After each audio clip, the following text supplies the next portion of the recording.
Tại Việt Nam, những chiếc xe nâng mang thương hiệu Mỹ, thương hiệu Nhật Bản và châu Âu đã được nhập khẩu về và đang dần thay thế giàn giáo xây dựng truyền thống, giúp bảo vệ người lao động an toàn hơn và tiết giảm chi phí thời gian cho chủ đầu tư công trình. Chúng ta sử dụng giàn giáo sẽ không đảm bảo an toàn ở độ cao với địa hình phức tạp, đồng thời công nhân sẽ mất nhiều thời gian để leo trèo.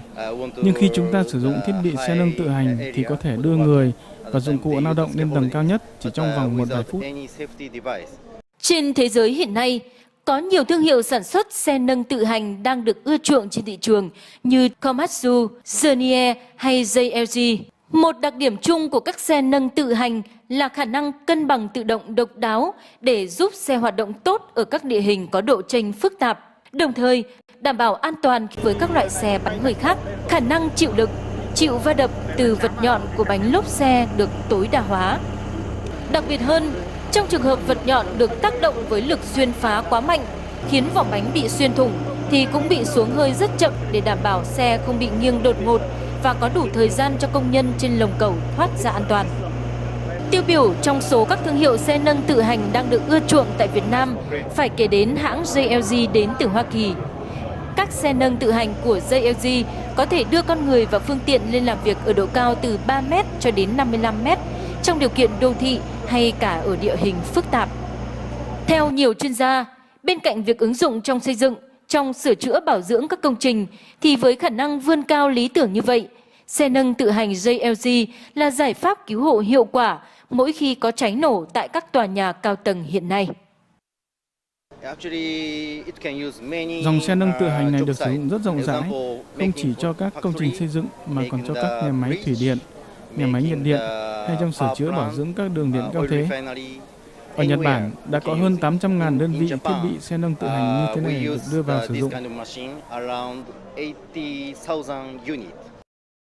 Việt Nam là một đất nước đang phát triển với tốc độ tăng trưởng kinh tế cao. Rất nhiều công trình cao tầng, nhiều nhà máy xí nghiệp đang được xây dựng mới.